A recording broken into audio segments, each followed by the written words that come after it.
Malabar gold and diamonds ప్రపంచంలో పెద్ద jewellers లో ఒకటి ఇప్పుడు డాలస్ కి వచ్చారు. అందమైన తేలికైన జ్యువెలరీ డిజైన్ల నుంచి చేతో తయారు చేసిన అతి క్లిష్టమైన కలెక్షన్ల వరకు 20 దేశాల నుంచి 30,000 విధాల ప్రపంచంలోకెల్లా ఉత్తమమైన జ్యువెలరీ డిజైన్ల అనుభవాన్ని పొందండి. 5,000 చదరపుటడుగల విలాసవంతమైన shopping area Malabar gold and diamonds showroom ని డాలస్ లో విజిట్ చేయండి. ప్రపంచ స్థాయి జ్యువెలరీని కొనుగోలు చేసే అనుభవాన్ని పొందండి. Malabar gold and diamonds now open in Dallas.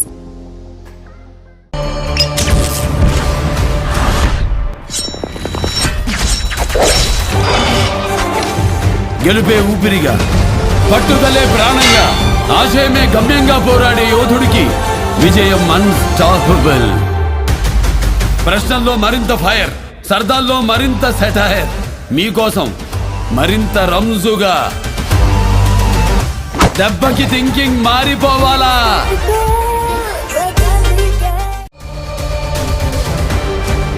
మీకోసం మరింత రంజుగా.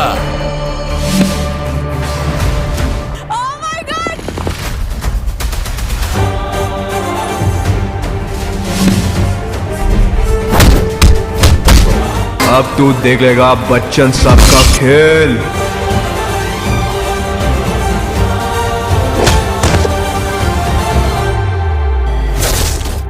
డౌన్లోడ్ ఆహా నౌ. ఆకర్షణీయమైన చీరలు, అప్పురపరిచే ధరలు, అందరికీ నచ్చిన, అందరూ మెచ్చిన షో మన లక్కీ మహిళ. బోలెడంత excitement, wonderful winning moments. Exact చెప్పారు, మీరే గెలుచుకున్నారండి. కంగ్రాచులేషన్స్. $220.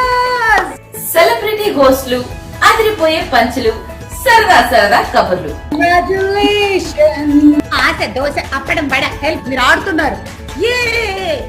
ఇలా మరెన్నో మెమరబుల్ మూమెంట్స్ తోటి 3rd యానివర్సరీ జరుపుకుంటోంది మన లక్కీ మహిళ.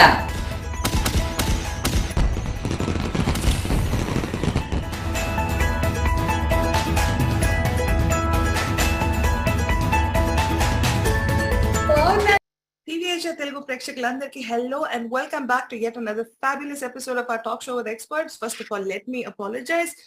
We ran into some technical issues, but we're back on live now. So thanks to all of our viewers and our callers who are patiently waiting for us. We appreciate your patience. So this show has been brought to you by Malabar Jewelers. They've opened a brand new store in Dallas. Do not wait any further. Go with the gold rush and buy yourself the best. Supported by movers.com and AHA OTT platform. Watch us on Yup TV, Facebook, YouTube, Sling TV, World VV TV and Dish Network. Rahul Garu, welcome back to the show. Andy, we missed you last week, but it's so good to have you back here this week. Thank you very much for inviting Andy. All right, without further ado, let's jump into our topic for today, Andy. The issue of duplicate visa filing. Why is duplicate H1-B visa filing such a serious offense for employees as well as employers, and how does it adversely impact our candidates, and what exactly do you mean by duplicate visa filing? See, according to law, a person can file H1B in the lottery. Everybody knows what a lottery is, that if you have never been counted toward the lottery, you have to file application between March 1st and somewhere between March 20th or so. And then there will be lottery conducted. So some of the employers are filing the H1B even if they don't have a job. Now, the main question that pops up is that if one company files for the same guy, let's say Nitya guy, and they file 2 times, it's considered duplicate. Okay, everybody knows not to file it. Nobody is filing that one. I'm not speaking about one company filing for one person 2 times. That is illegal. Everybody knows. We don't have to make any of our audiences aware of that. Now, there is an exception there, Nitya Garu, that Microsoft can file for H1B for you. At the same time, Apple can file for the H1B for you if they both don't have a job. Technically speaking about that is legal to do so. Okay. Now, whichever you get in the lottery, you can pick that company, or you both gets approved, both get picked in the company you can pick. There are multiple options. Now, what is happening in the some of these Indian companies? So what they're doing is that there is a truck that's going from village to village Okay. in India. Okay. And that goes to the people, okay, we are going to file you for H1B. Today we're going to have a meeting in Kakinada. Next day they're going to have in Warangal. Next day they're going to have it in Khammam. So they're advertising it and they're going there, okay, we're going to do it. How they do is that they form a company. They file 100 H1Bs with one company, 100 H1Bs with another company, 100 H1Bs with the other company. Oh. And it's the same Nitya Garu, and there are 99 other people. Right. And they're going to file multiple companies at the same time. Right. Even though legally they are not owned by the same person, they are actually controlled by the same person. Same person. Okay. And their addresses are a little bit different, but they're still controlled by the same person. And they're doing it multiple races so that, okay, look, Nitya Garu, if you want to come to me, I'm going to file 5 times for you. I'm going to get you the H1B. You come and join me after you get H1B selected. They don't have job with any of the 5 companies. And this is going on very prevalent right now. And that's the reason why we're expecting a lot more H1B filings this year, even though economy as compared to 2022 is down. Got it. IT jobs are more down this year than compared to 2022. But we are expecting because of these fraudulent activities. They've gone a little bit overbroad and they're not understanding that normally what happens is that in Telugu, oka sametam undandi. Vankayalu dongatanam చేసేటప్పుడు అమ్మ మన చేతిని ఒక దెబ్బ కొట్టింది అనుకోండి. We would never ever grow in that particular angle. Right. So here in USCIS, when they find something is going wrong, they normally don't take the action immediately. They take almost 3 years to take an action. Got it. So this guy who's Onkala Donga later on becomes a murderer. And when his mom comes to him, he tears the ears of his mom. Mom, had you beaten me at that time when I was stealing the brinjal, I wouldn't have been where I am right now. He's about to be hanged. So these companies have grown beyond brinjal and they're becoming more bolder and more bolder and they're filing more. Now, there are some companies that are getting caught. There are some companies that are not caught. They will eventually get caught. And a lot of people are just desperately going to these people. Here is my answer to you, though. Okay, they are going to come after you. They're going to revoke your H1B. It happens and you will be in big trouble. I recommend you do not stay with these companies.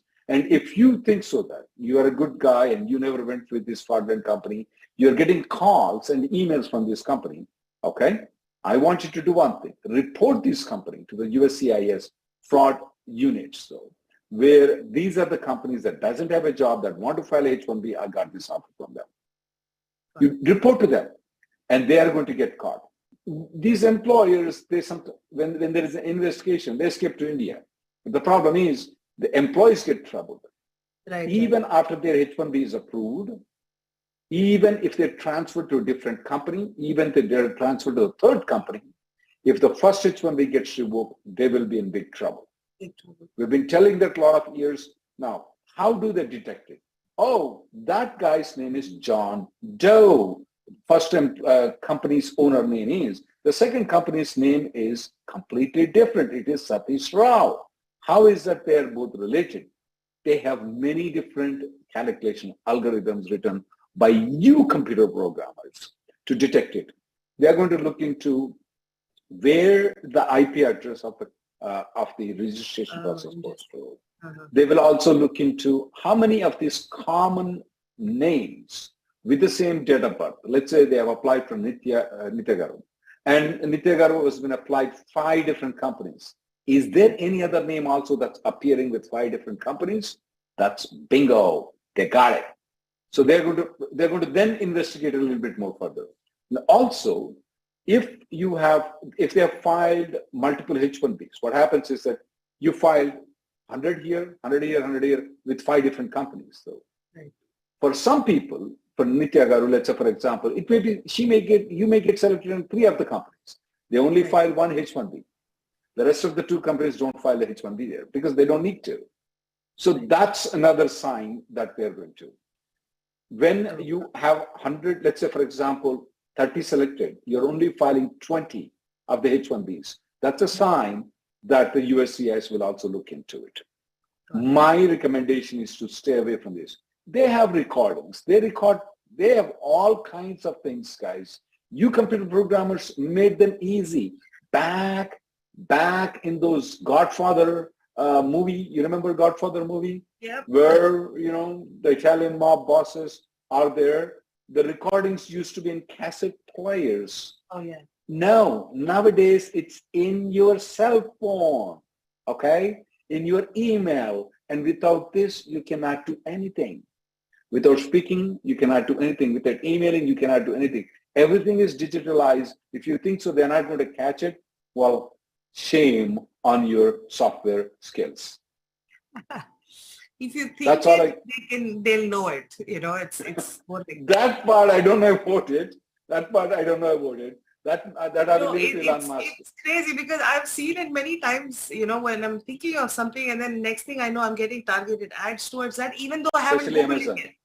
Especially Yes. Amazon. Especially Amazon, yes. Yes. So so they're Yeah, thinking, you're they know thinking what it, it they're giving it. Yeah, that. Yeah. Yeah, it's probably when you're thinking there may be some body things that you may do. I don't know how that's happening. You may be right on that, Nitegar. When you're thinking that they're I see this ad.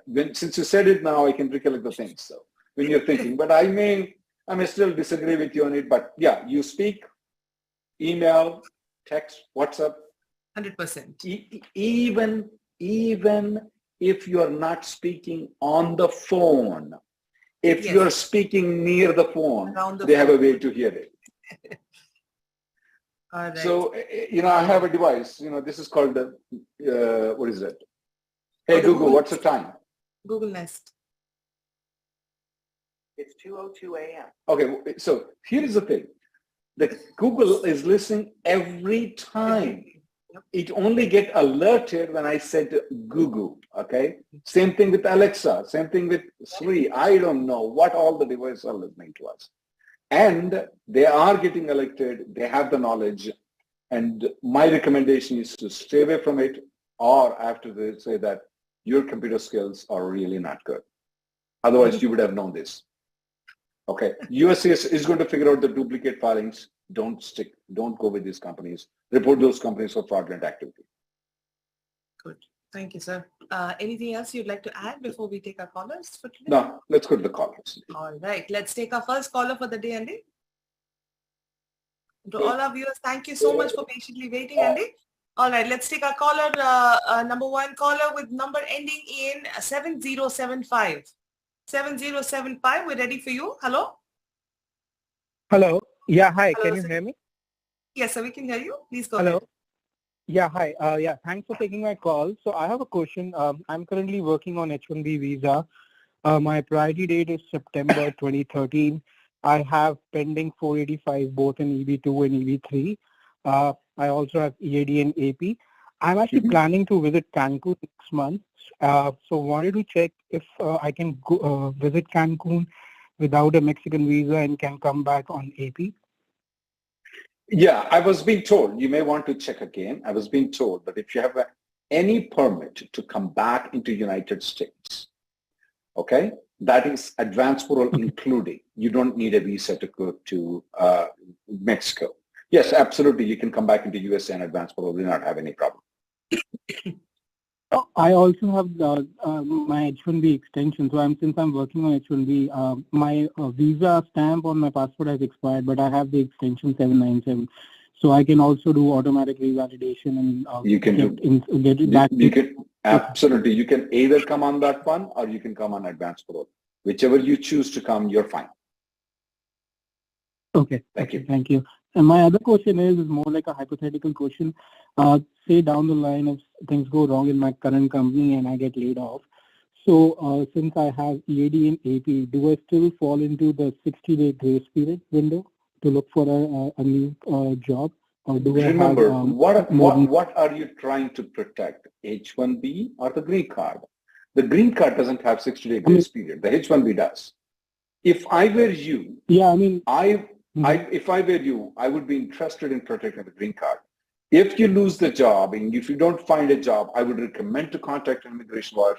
There are other alternatives. Find a job offer from another company, even though you may not join the company immediately. You can have your wife employ you if she thinks so you're worth it. You can be self-employed. These are the options. They are a little bit riskier, but I would still want to preserve my green card, though. That's what I would do. Okay. Next person, please. All right, thank you, sir. Thank you so much for calling, Andy. Let's take our next caller.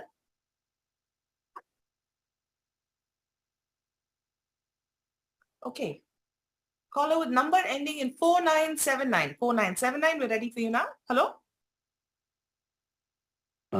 Yeah, hi Rahul and Nitya. Thanks for taking more call. Yeah.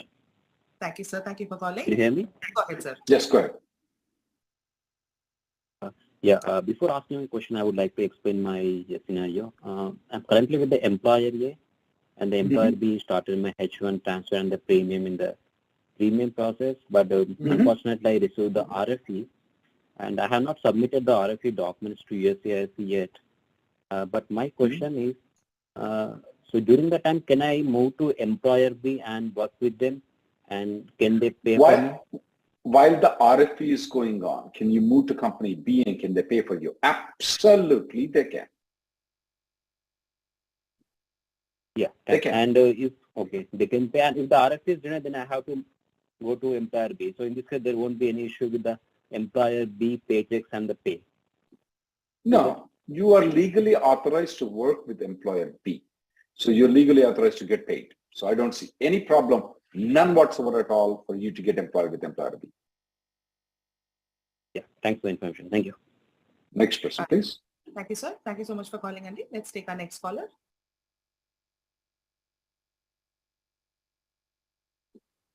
All right. Caller with number ending in 3849. 3849, we're ready for you now. Hello? Hello, sir. Hi, Rahul, sir. Hi, Nitya, ma'am. Thanks for serving our community. Can you hear me? Yes, sir. We Yes, can go hear ahead. you. Please go ahead. Yes, sir. So I have one question. So my H1-B extension is in progress. I have applied in normal processing, and my expiry date is around April last week. I think April 30th, I believe. So my question is like, I asked my employer to upgrade for premium, so they told to wait until a couple of weeks in order to upgrade for a premium. Even if you upgrade for premium, it may or may not go through. Still not sure. So let's wait. So my question, sir, once my I-94 is expired, I cannot work, and also I need to go back to Who said India. you can't work? Is it right, sir? No, that's not right. You can work up to a period of 240 days after your I-94 expires if you have an extension pending. But my I-94 is expired, right, sir? No, absolutely, I know that. Not be an issue. That's only because your I-94 is expired, you're allowed for 240 days. If the I-94 has not expired, you don't have to look into 240 days. You are automatically authorized to work anyway. Okay? Okay, so thank you, sir. So just wanted to repeat no what problem. you told. So my understanding is, so even if my I-94 is expired, I can still work legally with the same employer till 40 days. No problem. Because you have the extension pending with the same company. Only because of that reason. Okay, sir. You told me that you missed that Thank you point. so much. Okay? Thank you. We'll go to the next person. Thank you, sir. Thank you so much for calling, Andy. All right, but before we take our next caller, there's a question for you. No, excuse me, Rahul. All right, question from Raju M. He says, my current employer filed 485 using previous employer's I-140 without 485J. It's been more than 180 days since my 485 has been pending. I've got an RFE to submit the 485J. What are my options, and will the 485J get approved? Who is going to file the 485J? Is it the company that has the I-140 approval? Then I don't see any problem. But the way you wrote the wording is that you never have an approval of the company that has an I-140 approval for filing the 485 application, though. That is a wrong thing. It may even consider to be fraudulent thing.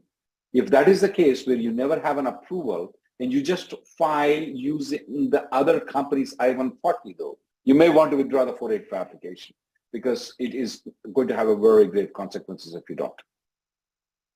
Okay. Thank you, sir. Let's take our next caller, Reddy. Okay, caller with number ending in 6587. 6587, we're ready for you now. Hello? Hello. Hello, sir. Hey, thanks for taking my call. I have a question.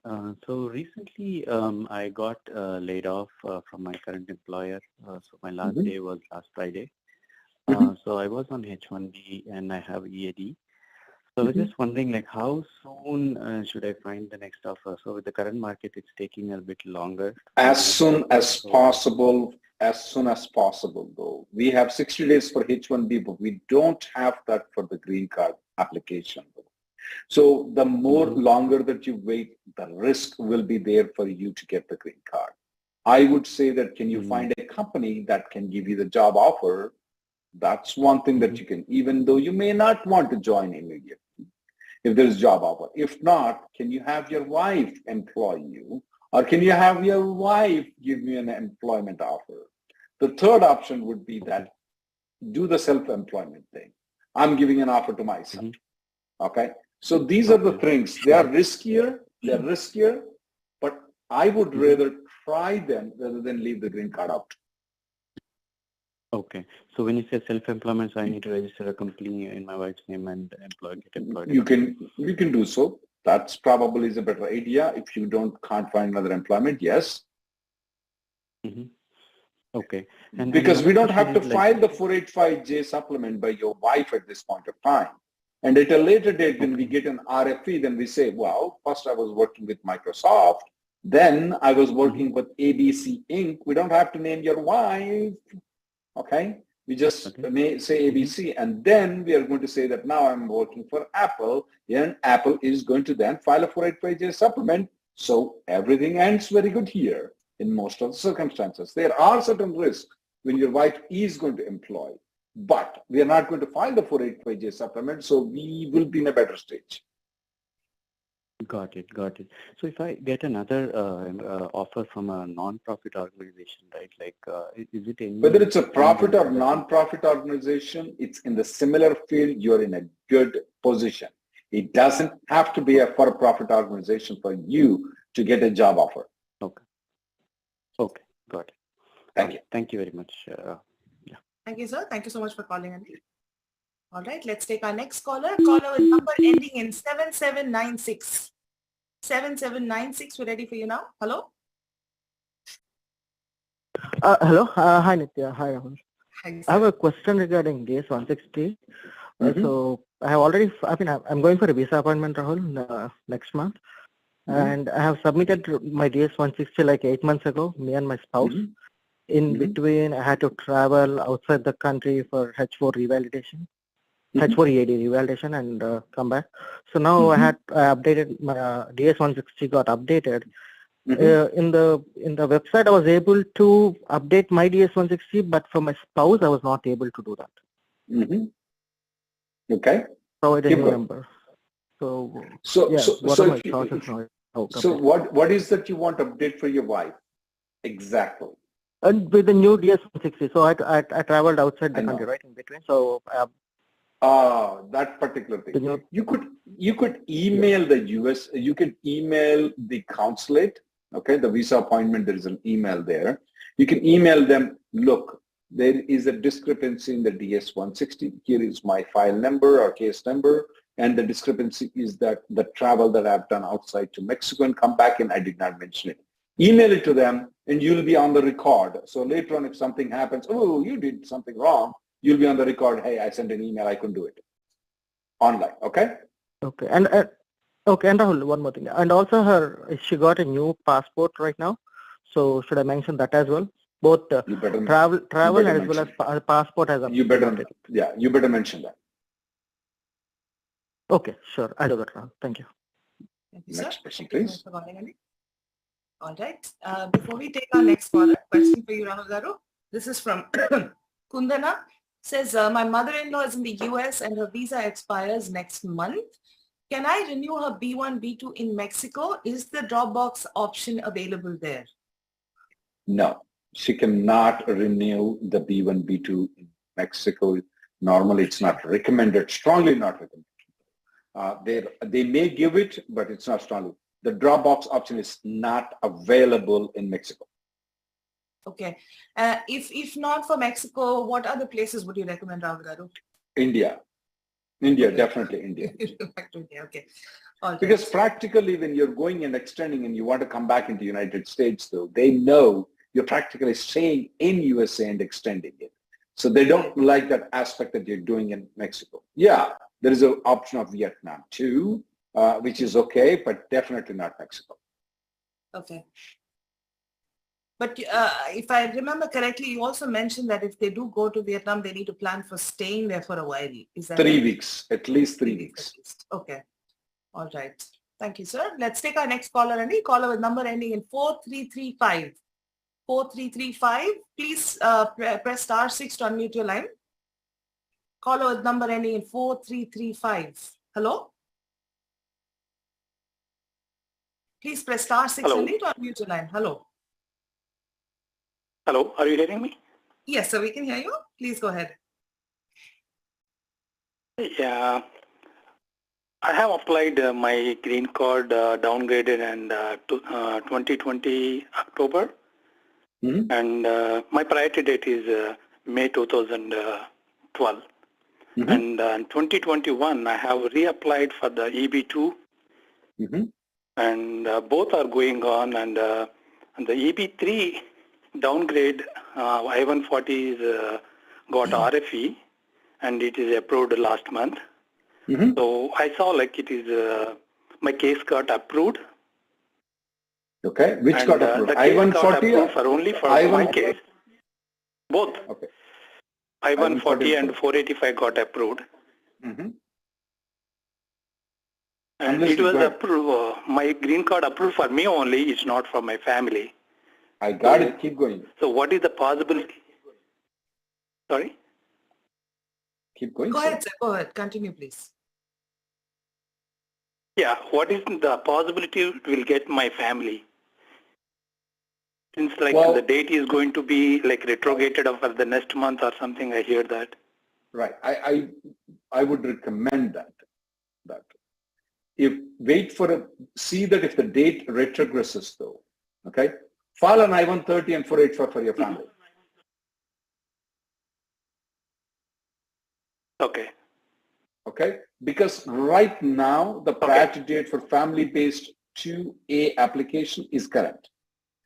Okay, since the filing dates are current and transaction dates are current, if you think so that EB3 is going to go back, I don't want you to wait. We don't know whether it's going to be 1 month or it's going to be 10 years or in our lifetime it's going to become current or not.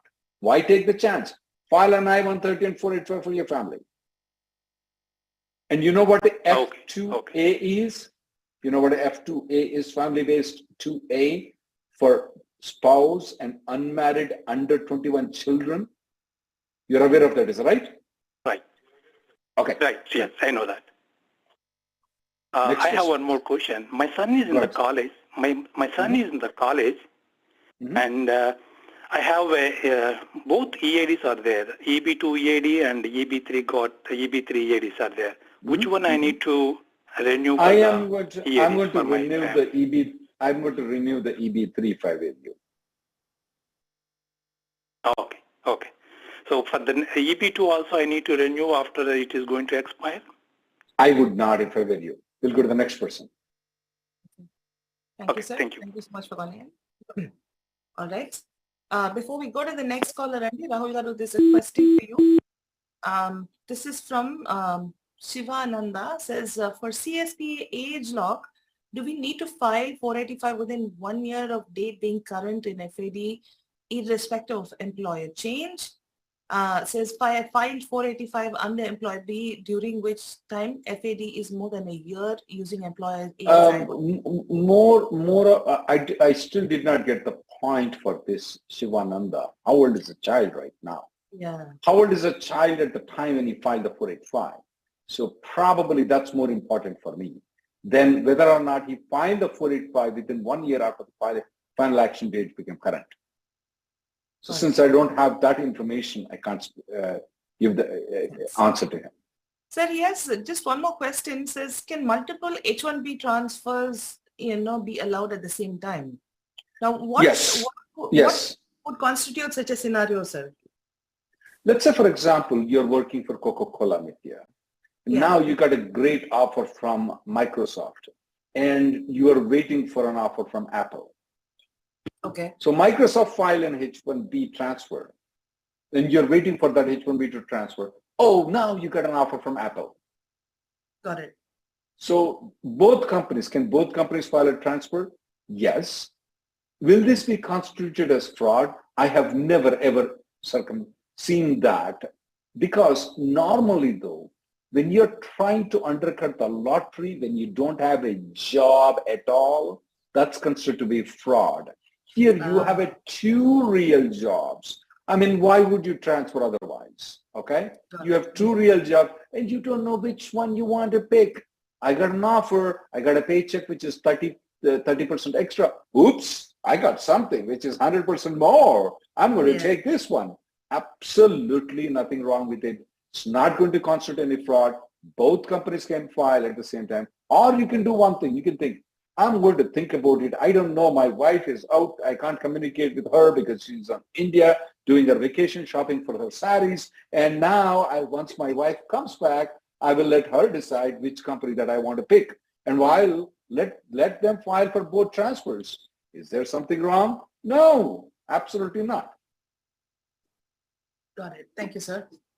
Okay, let's take our next caller. Caller with number ending in 1104. 1104.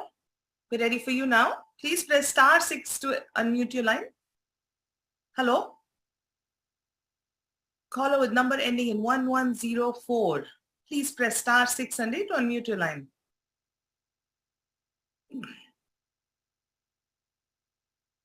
Okay, let's put this caller back on hold. We'll try to get them again in a short bit and try a different caller. All right, caller with number ending in 6389. 6389, we're ready for you now. Hello?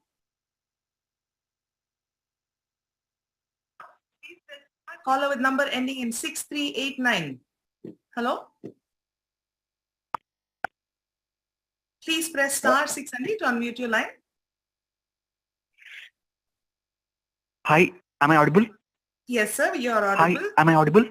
Yes, sir, you Yeah, are. hi. Now, I really like this program actually. Yeah, because like the caption is much relevant to me. Okay. So we really like I'm a callers student like in you. final year of my. Yeah, I'm in my final STEM OPT. Okay, what happened was when I started my OPT, they changed the registration system into online. I work for a standard company. They file only single petition for an employee. But these fraud consultancies, they file multiple petitions, right? So in that way, like my chance of getting picked in the lottery is like consistently decreased. And especially last year, 5 lakhs. So I still didn't get H1B. Yeah, now this year is my last turn. So I'm feeling very anxious actually. But you see, do you expect there will be a million registrations this year? I wouldn't say million registrations, but the buzz around the feeling, the information that I received from the people is that it's going to be more. So if you find any of those fraudulent companies, though, report them, and you know them. Act as if that. Don't ever give your passport to them, okay? Because they will file an application. Act as if that you are going to speak with them, as if that you're going to file the application for them, and fish it out to them and give that information to immigration. Okay, and also I just heard like the USCIS sent NOID last year for the people who indulged in this kind of fraud. Did they revoke petitions? Right, they did. Not to all, but to some. Normally, USCIS is lagging behind 3 years in the criminal investigations, though. They take time once they see the scenario. Okay, this company has filed multiple H1Bs, but once they got selected, they never went through. Okay, what are the profiles of this particular company? Where is this company located? PO box. Okay, that's easy to go and prosecute it. So they have priorities for those things. Okay, so they're lagging by 3 years. So that's where the problem is. Where I was telling that when a person is stealing the brinjal, he get a small tap on the head, on the hand, he would not have become a murderer. Now, these companies, they're not getting this at that point of time. When a company is doing it, oh, they're getting bolder. Now I can steal brinjal. Not only I can steal brinjal, now I can steal the gold. I can even murder. Okay, that they get more bolder. Yeah. That's where they get in trouble. Us, in your case, though, what I would recommend is that know the company, report the company. Okay. Okay. Yeah. And also one more. The fraud from company side, but there is also the fraud from applicant side, where the applicant is approaching number of distinct companies, and they just verbally communicate that I just want to file a H1B through you, like that. Like that also, like the fraud is happening, right? Absolutely. There is no any proper interview process. There is no any. There is no any proper interview process. There is no any. There's no job. Yeah. Then is there any consequences for those people? Yes, implications of the concept, that kind of act. The implications for them is that if they get the H1B through that company, and then later on, let's say, for example, they're going to transfer to a different company. Let's say they transfer to Tesla. Okay, will that cause any problem for Tesla? Can they revoke Tesla? They won't revoke Tesla initially, though, because Tesla doesn't have committed any fraud. It's this ABC consulting company that committed a fraud. So what they do is that first they will revoke ABC Consulting Company Inc. Then they will revoke the Tesla H1B. This guy will be na garka, na gatka. Then he will have to go to India, and then you have to get the stamping. You have to file under the lottery. A lot of things like this happen. My problem is people like you are willing to come and report the things in the YouTube and our TV Asia channel. But the people who get beaten, though, I do consultations with them. I make money on them, unfortunately. And believe me, with employers also I make money too. I represent them because, well, that's what lawyers are supposed to. And when they come in, the checks are open. Whatever I tell them, they write the checks, the employers. Believe me, when I have to represent them. The employees also, I make money on them too. Because they do consultations a couple of times. Hey, there is no hope for you, you're gone. So, but I can't put them on the YouTube. I wish if they would allow me to put them on the YouTube, I will waive their consultation fees because so that people are, but yeah, people like you will come and report to me. I know, I'm aware of all these activities. If I can do anything that can prevent it, let me know. Yeah, okay. Okay. So the chances for people like you, a genuine people, would become much better because the fraudulent people are avoided. Thank you. We'll go to the next person. Thank you, sir. Thank you so much for calling in. We really appreciate it. Yeah, thanks. Bye. All right, Rahul Garu, before we take our next caller, I have a question. This is from Ramses. Says, have an EAD AP combo card, validity till September 24, have been paroled. EB2, 485 pending, priority date is Jan 13.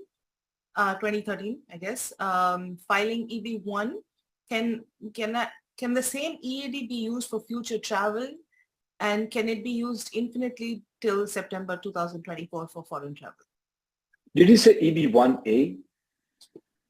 He didn't mention which EB1. EB1, but he said EB1. He just said EB1. First of all, he can travel on advance parole until it's expired. Absolutely no problem with it. Second thing is that a lot of people are under the assumption that you have to be an H1B or L1 or whatever it is to file for the EB1 category. Absolutely not required. You can be an EAD and file the EB1 category. No problem with it. Interesting. You don't need to be an H1B to file for EB1. You can be an H4 EAD, you can be an EAD, You can be on any other different visas also. Got it. Thank you, sir. All right, let's take our next caller, Andy. Okay, caller with number ending in 1104. 1104, we're ready for you now. Hello? Hi, I had a question about the EB2 process for like dependents. So I'm actually on an H4 visa under my father, and we're in the green card process, and our I-140 got approved.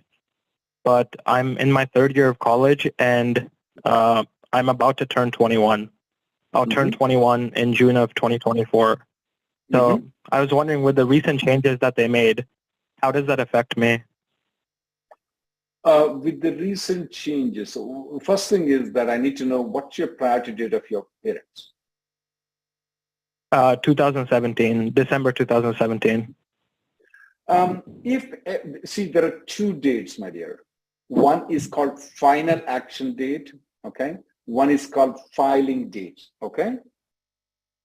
Normally, 19 in the employment base, though, the filing dates are ahead. Filing dates are ahead of the final action dates. So what does that mean is that if the final action dates is 2012, the filing dates can be 2015, okay? 2012 is the final action dates, filing dates are 2015. If previously the law used to say that only if the final action date, which is 2012, then you will be protected if they file a 485 application, okay? But if if right now what they're telling is that no, we are going to consider the 2015 filing dates to protect you though. So if even filing dates become current for your parents and they file a 485 application, then you will be saved if you are under 21. Previously, it was only final action dates. You got it? If you're under 21? Yes, if you have to be under 21 at the time. You have to be under 21 at the time when you file the 485 application. Okay? Oh, I see. Yeah. Do you know what under 21 CESPA age is? You said you are becoming 21. Can you repeat that? You said you are becoming 21 in June of 2024. Is that right? Yep. Well, do you know under CESPA, Child Service Protection Act, when you're becoming 21, do you know anything about it or you don't? I don't. Okay. Then you need to learn what a CESPA Act is, how you're protected under CESPA Act, because under CESPA Act, the time period the I-140 is pending will be considered to be deducted from your age. So if your dad's I-140 has been pending for 6 months though, for the purpose of the green card, you would be becoming 21, not in June 2024, you'll be becoming 21 in December of 2024. Okay? Oh, so it is the date from when we get the I-140 approved. You have to deduct that from the age. No, sir. No, sir. You got it. The time period I-140 is pending. When was the I-140 filed? When was the I-140 approved? Okay? I want you to watch a video called CESPA, C-S-P-A, Reddy and Newman. It will guide you a little bit better, okay? If not, come back to the next session. Okay. I'll guide you more. We'll go to the next question, sir. Thank you. Sorry, sir, did you have another question? All right. Rahul Garu, I'm going to quickly run through a set of questions with you from our live chat viewers as well. Question from Sri Krishna Teja Sheshavatam. Planning to go to India for my H1-B stamping, but when asked employer, they said to wait until August at least, and a lot of people are getting the 221G globally. Is it true or is it only dependent on employer? So what is 221G? 221G is when you go for the stamping when you go for the stamping though, the Department of State will say that, oh, we need to investigate a little bit more about your company, about your job. They will issue a sheet saying that come back later on. We will take our own sweet time though. I have to agree with the employer in this case though. We are noticing a lot more 221Gs than compared to what it was maybe 1-2 years ago. Okay. Does it depend on the company? Definitely to an extent. Let's say, for example, if you're working for Microsoft, Google, Tesla, or some other company like that, the chances of the 221G would be less. But if you are working for ABC Consulting Company, especially the company that filed a lot of duplicate H1B applications, yes, there will be a lot more scrutiny for it. Got it. Sir, a connected question. This is from another viewer, Atul Mohan. Says, what is the probability of getting the 221G if you have your I-140 approved? His priority date is 2015. The Atul's question should be divided into two. Okay. First one, what are the probabilities for 221G? Just like normal Tom, Dick, and Harry. The second part of the question, what he comes is that because of the I-140 approval, because his 485, because his priority date is 2015, does he have a chance of getting a 221G? Does it increase the chance? Does it decrease the chance? Let me tell you one thing. It doesn't do anything. It doesn't increase the chances of getting 221G. It doesn't decrease the chance of getting the 221G. It has no effect. Because typically an immigrant intent is not good for a lot of immigration visa or non-immigrant visa categories. But when it comes to the H1B, which most probably you are in, or L1, which most probably you must be, either of these category, then you will have no problem, none whatsoever at all, because you have an I-140 and your priority is 2015. Okay. All right. Thank you, sir. Let's take our next caller before we get into the other questions.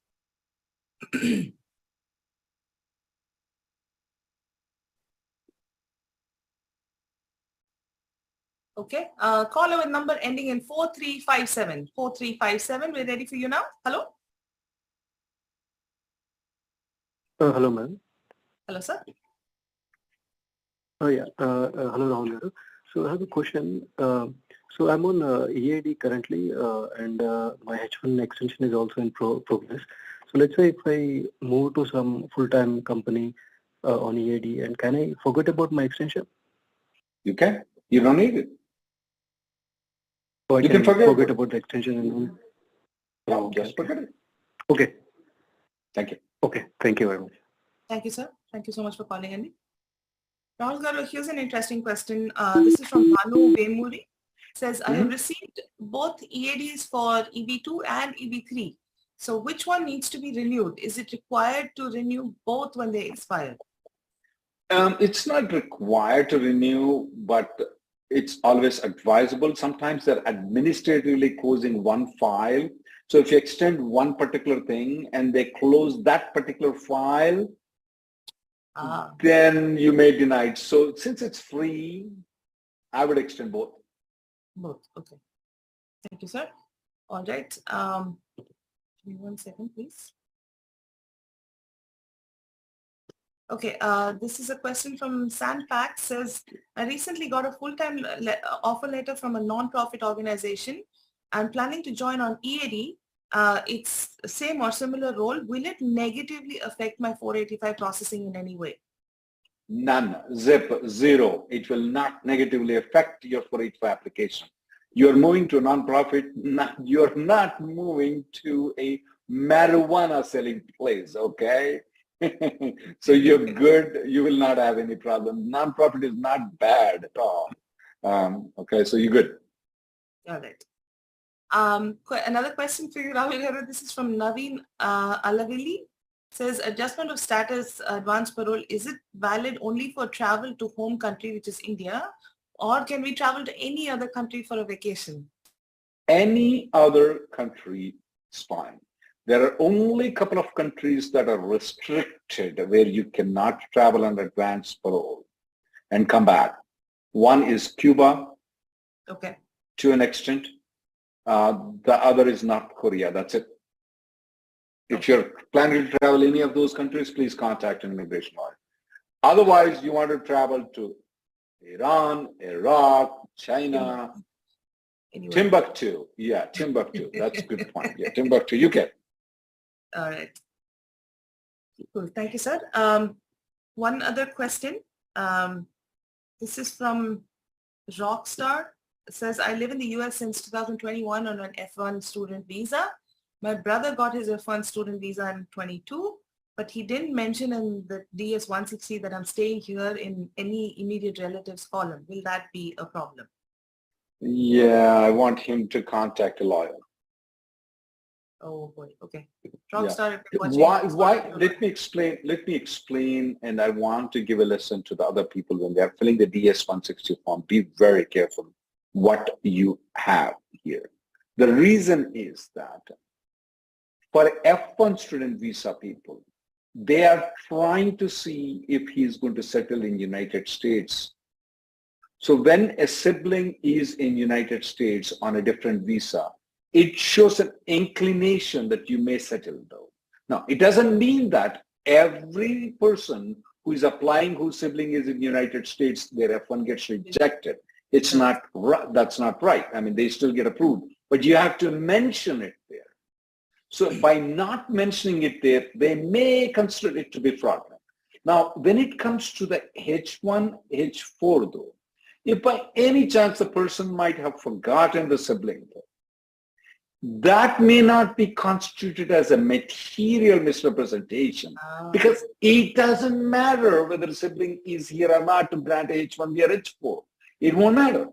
But still, I want everybody, take your time when you fill the DS-160. Make sure you answer everything correctly so that you don't bang your head at a later date. Got it. Thank you, sir. And one other thing, please print the DS-160 form so that you have a record at a later date. If there is anything else, it's easy to discuss a lawyer. You will forget what you filled in the information and then you will regret it at a later date. Got it. All right. Thank you, sir. Thank you so much for that. All right. I know we have a couple more questions on the live chat plus a few more callers. One thing I want to address, Shiva, about H1B grace period for 180 days, will it be approved? Holy cow. This news has been there in Indian newspapers.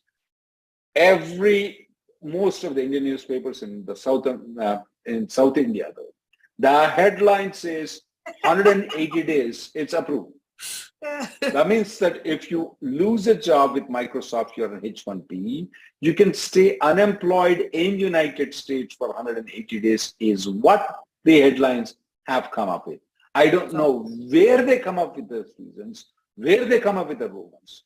The only thing is that there is something called Asian Advisory Committee. I don't know who appointed them, what the thing is. You know, the president has like 1,000 things. Anytime any Democrat chairman goes, okay, I'll put Nitya as an advisory committee. I mean, they just put those things. So this particular advisory committee that doesn't have any tooth to it, what means the tooth to bite it, okay, recommended two things. One, to give the employment authorization to all the people who have an I-140 approval, which we've been also telling, okay? And also to have an 180 days grace period though. I don't know where it's past. You know, we have a theory in Telugu. Idigo puli, adigo puli, adigo, there is a puli. Certainly there is a puli. I have seen it, even if this guy has not seen it. So like that, it is a completely rumor at this point of time. I had to, you know, in the middle of the night, I had to get up and then because, you know, I was just looking into the United newspaper and boom, immediately I released a press release on Facebook and LinkedIn so that it dispelled all the things. It's just a recommendation by a committee. No, the administration is not seriously considering though. But however, I would want you guys to seriously look into the matter of the second recommendation that they have given. Okay, which is? The first recommendation is to have an employment period allowed for 180 days. The second recommendation, what they have given, which most probably because of their recommendation, it's not going to go through.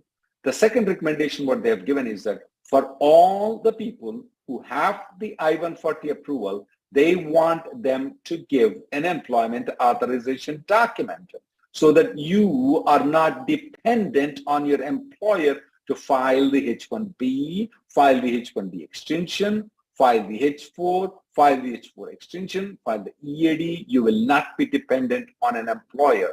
You can do it by yourself. That is what they are telling. We did provided the link. Tvasia has been telling this for a long period of time.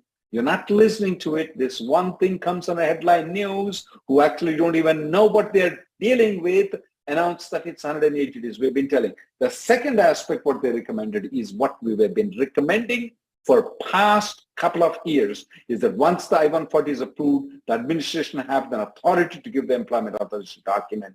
We strongly recommend that you fight for it. We strongly recommend you write a letter. The draft is been provided in the links by Tvasia.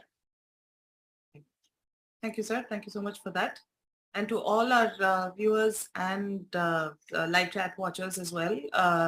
Unfortunately, we're all out of time today. I'd like to take a minute to again apologize. We ran into some major technical issues. We're extremely sorry for that.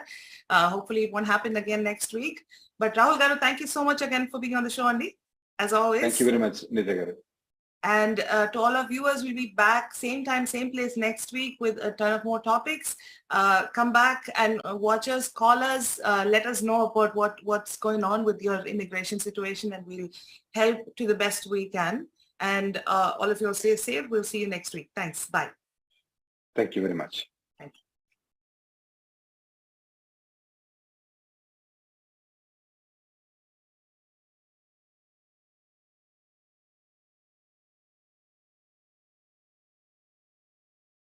Malabar gold and diamonds ప్రపంచంలో పెద్ద jewellers లో ఒకటి ఇప్పుడు Dallas కి వచ్చారు.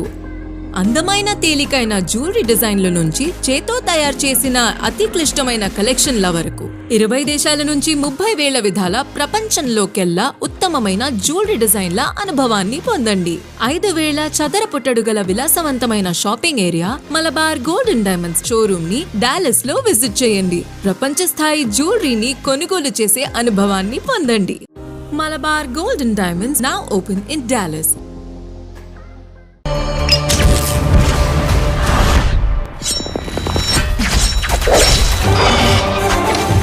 గెలుపే ఊపిరిగా, పట్టుదలే ప్రాణంగా, ఆశయమే గమ్యంగా పోరాడే యోధుడికి విజయం అన్స్టాపబుల్. ప్రశ్నల్లో మరింత ఫైర్, సర్దాల్లో మరింత సెటైర్, మీకోసం మరింత రంజుగా. దెబ్బకి థింకింగ్ మారిపోవాలా?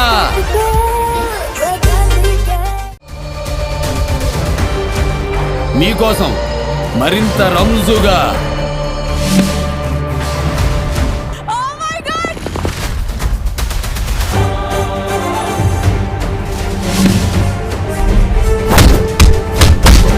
अब तू देख लेगा बच्चन साहब का खेल.